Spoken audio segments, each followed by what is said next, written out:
40-50 বছর ধরে চাষবাস করছেন, কিন্তু আপনি এখনও জানেন না কত রকমের ঘাস মারার ওষুধ রয়েছে। আমার কাছে আছে এতগুলো ঘাস মারা ওষুধ। কখন আর কোন পরিস্থিতিতে এগুলো ব্যবহার করব? প্রত্যেকটাই আগাছানাশক, কিন্তু কেন এর পরিস্থিতি অনুযায়ী আলাদা আলাদা প্রয়োগ করতে হবে? দোকানে যাচ্ছেন, আগাছানাশক চাইছেন, আপনাকে দিয়ে দিচ্ছে। ভুল কিছু দিয়ে দিচ্ছে না তো? আপনি ওষুধ দিচ্ছেন, পাতা জ্বলে যাচ্ছে কিন্তু গোড়া পড়ছে না, কেন? আবার এমনও আগাছানাশক আছে যেগুলো স্প্রে করলে ফসল বেঁচে থাকবে, শুধুমাত্র আগাছাগুলোই নষ্ট হয়ে যাবে। আবার এমন ওষুধ দিলেন 1 সপ্তাহ সময় লাগছে আগাছা নষ্ট হতে, কিন্তু এটাও কেন? আজকের ভিডিওটা হতে চলেছে আগাছানাশকের মাস্টার ক্লাস। এরপর থেকে যখনই আগাছানাশক কিনতে যাবেন, আমার এই ভিডিওটা মাথায় ঘুরবে। আপনারা দেখছেন সবাই চাষি চ্যানেল, আমি স্নেহাশিস, সঙ্গে থাকুন। প্রথমেই আসি, আগাছানাশক বা হার্বিসাইড কি? হার্বিসাইড হলো একটা রাসায়নিক যেটা চাষের জমিতে অপ্রয়োজনীয় আগাছাগুলো নাশ করতে ব্যবহার করা হয়। প্রয়োগের সময় অনুযায়ী আগাছানাশককে দুভাগে ভাগ করা হয়। এক হচ্ছে আগাছা জন্মানোর আগে প্রয়োগ, আর আগাছা জন্মানোর পরে প্রয়োগ। আগে বলতে আমরা কি বুঝি? যখন আমরা বীজ বপন বা চারা বপন করি, তখন জমিতে আগাছাও থাকে না, তখন যে সকল হার্বিসাইড আমরা প্রয়োগ করি, তখন কি হয়, নতুন যে দানা থেকে আগাছাগুলো জন্মায় সেগুলো হতে বাধা দেয়, মানে যাতে আগাছা না জন্মায়। আর দ্বিতীয়টা হলো, যখন জমিতে ফসল আছে অথবা ফাঁকা জমি পড়ে আছে, সেই জমিতে আগাছা জন্মেছে, সেই আগাছাগুলোকে ধ্বংস করার জন্য এই হার্বিসাইড ব্যবহার করা হয়। প্রি এমার্জেন্ট হার্বিসাইড কখন ব্যবহার করা হয়? উদাহরণস্বরূপ, যখন দেখবেন কেউ ধান চাষ করছে বা পেঁয়াজ চাষ করছে, পেঁয়াজ চাষ বা ধান চাষ রোপণের আগে যে হার্বিসাইড স্প্রে করা হয় সেটাই হলো প্রি এমার্জেন্ট হার্বিসাইড।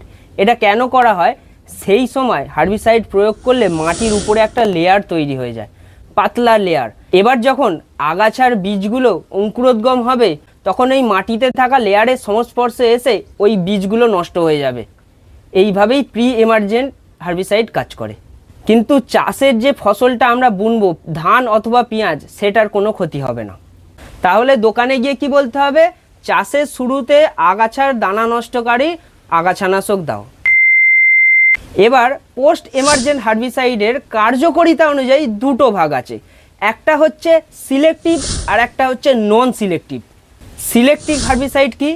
এটি একটি নির্দিষ্ট ধরনের আগাছা নষ্ট করে, ফসলের কোনো ক্ষতি করে না। মানে তোমার ফসলটাকে সিলেকশন করে নেবে, বাকি সব আগাছা নষ্ট হয়ে যাবে, কিন্তু তোমার ফসলের কোনো ক্ষতি হবে না। তাহলে দোকানে গিয়ে কি বলতে হবে? ফসলের নামটা বলতে হবে, ফসলের নাম বলে বলতে হবে এই ফসলের জন্য আমাকে আগাছানাশক দাও। এবার আসি নন সিলেক্টিভ ওষুধে, অর্থাৎ অনির্বাচনী। এই আগাছানাশক জমিতে স্প্রে করলে যে কোনো ধরনের সবুজ জিনিস একদম জ্বালিয়ে দেবে, সেটা ফসল হোক বা আগাছাই হোক, কারণ এটা নন সিলেক্টিভ। এটা কাউকে সিলেকশন করে না, সবুজ জিনিস পড়লেই ভেঙে যাবে, নষ্ট হয়ে যাবে। এটা সাধারণত খালি জমিতে আগাছা নষ্ট করার জন্য ব্যবহার করা হয়।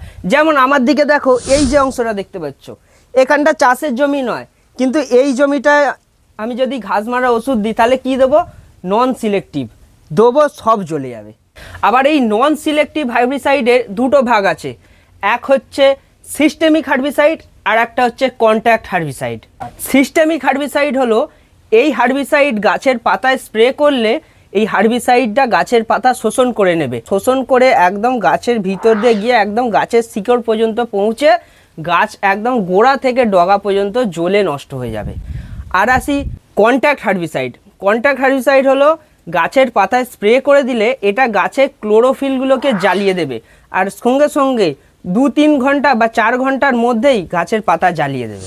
আমার হাতে আছে দু ধরনের হার্বিসাইড। এই দিকে হচ্ছে আমার সিস্টেমিক হার্বিসাইড, আর এদিকে আছে কন্ট্যাক্ট হার্বিসাইড। আমরা চাষের জমিতে আগাছা নাশ করতে এই দুটোই সবচেয়ে বেশি ব্যবহার করে থাকি।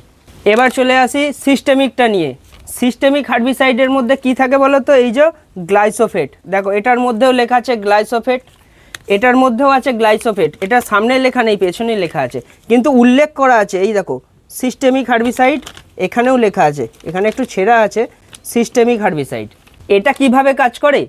এটা আমরা জলে গুলে যখন আগাছার উপরে স্প্রে করব, তখন পাতার উপরে এই হার্বিসাইডটা পড়লে পাতাটা শোষণ করে নেবে, সারা শরীরে চারিয়ে যাবে এবং ডগা থেকে গোড়া পর্যন্ত একদম শুকিয়ে নষ্ট হয়ে যাবে। তাই এত লম্বা প্রসেস চলে বলে সময় লাগে 7 থেকে 10 দিন। 7 থেকে 10 দিন সময় লাগলেও একদম ডগা থেকে গোড়া পর্যন্ত একদম নির্মূল হয়ে যাবে। এইটা প্রয়োগ করার সময় মাটি যেন অবশ্যই ভিজে থাকে, কারণ মাটি ভিজে থাকলে গাছ এই আগাছানাশকটাকে শোষণ করে একদম নিজের শরীরের ভিতর পর্যন্ত পৌঁছাবে। আর যদি মাটি ভিজে না থাকে তাহলে কিন্তু এর কার্যকারিতা প্রায় 50% নিচে চলে যায়। এটা কিনতে গেলে দোকানে গিয়ে কি বলবে, প্রবাহী আগাছানাশক বা সিস্টেমিক হার্বিসাইড। যখন হাতে দেবে চট করে দেখে নেবে এর মধ্যে গ্লাইফোসেট লেখা আছে কিনা। ভিজে জমির আগাছা একবারে নাশ করতে এই হচ্ছে 1 নম্বর গ্লাইফোসেট গ্রুপের আগাছানাশক। এইবার আসি কন্ট্যাক্ট হার্বিসাইড বা স্পর্শক আগাছানাশক। কন্ট্যাক্ট হার্বিসাইডে থাকে প্যারাকোয়াট ডাইক্লোরাইড। এটা সকালে ব্যবহার করলে বিকেলের মধ্যে আগাছা সব জ্বলে নষ্ট হয়ে যাবে। এইটা সেই সব চাষিরা ব্যবহার করে যাদের হাতে সময় কম, 7 থেকে 10 দিন সময় থাকে না, খুব তাড়াতাড়ি ঘাস মারতে হবে, তারা এই প্যারাকোয়াট ডাইক্লোরাইড স্প্রে করে। এটা কিভাবে কাজ করে, এইটা গাছের পাতায় স্প্রে করলে গাছের ক্লোরোফিল নষ্ট করে দেয়। ক্লোরোফিল কি আমরা ছোটোবেলায় পড়েছি, ক্লোরোফিল হলো সূর্য থেকে আলো নিয়ে গাছের জন্য রান্না করে, আর সেই ক্লোরোফিল নষ্ট করে দিলেই গাছের পাতা একদম শুকিয়ে নষ্ট হয়ে যাবে। আর পাতা নষ্ট মানে গাছও নষ্ট। প্যারাকোয়াট স্প্রে করার 1 ঘন্টার মধ্যে আগাছার কি অবস্থা দেখুন, দেখুন ক্লোরোফিল জ্বলে গিয়ে পাতাগুলো গুটিয়ে গেছে। দোকানে গিয়ে কি বলবে, বলতে পারো কন্ট্যাক্ট হার্বিসাইড দিন, প্যারাকোয়াট দিন, না হলে জলা ওষুধ দিন। দোকানদার ঠিক বুঝে যাবে আপনাকে কি দিতে হবে। অবশ্যই বারবার করে মনে রাখবেন এই দুটো কিন্তু নন সিলেক্টিভ হার্বিসাইড। জমিতে দিতে দিতে যদি এটা ফসলের উপর পড়ে যায় তাহলে কিন্তু সেটাও নষ্ট হয়ে যাবে। তাই ফসল বাঁচিয়ে সাবধানে প্রয়োগ করুন। প্রয়োগ করার সময় আপনি কি সাবধানতা অবলম্বন করবেন, চোখ মুখ নাক ঢেকে রাখবেন। যেহেতু এগুলো বিষাক্ত জিনিস তাই অতিরিক্ত পরিমাণে মানব শরীরে প্রবেশ করলে মানুষের মৃত্যু পর্যন্ত ঘটতে পারে। তাই এগুলোর থেকে সাবধানতা অবলম্বন করেই কাজ করবেন। আর একটা জিনিস দেখিয়ে দিই, প্রত্যেক জিনিসের কার্যকারিতা বাড়াতে আমরা ব্যবহার করি এই হেল্পার হলো একটা ওয়েটিং এজেন্ট বা আঠা। আমরা যখন স্প্রে করি গাছের পাতায় ওষুধরা ধরার জন্য আমরা যদি এই আঠাটা ব্যবহার করি, অনেক বেশি পরিমাণে গাছের পাতায় ওষুধরা আটকে থাকবে বা কেমিক্যালটা আটকে থাকবে। যখনই কোনো স্প্রে করবেন তখন এই ওয়েটিং এজেন্ট বা আঠা ব্যবহার করলে আপনার গুণমান 10% বেড়ে যাবে। আর এটা খুব অল্প দামে পাওয়া যায়, চাষি ভাইয়েরা এটা ঘরে রাখতে পারো। আশা করি আমি বোঝাতে পারলাম এই হার্বিসাইড বা আগাছানাশক কত প্রকার বা কত ধরনের হয়ে থাকে। আপনি যখনই আগাছানাশক বা হার্বিসাইড কিনতে যাবেন তখনই আমার কথাগুলো আপনার মাথায় ঘুরবে।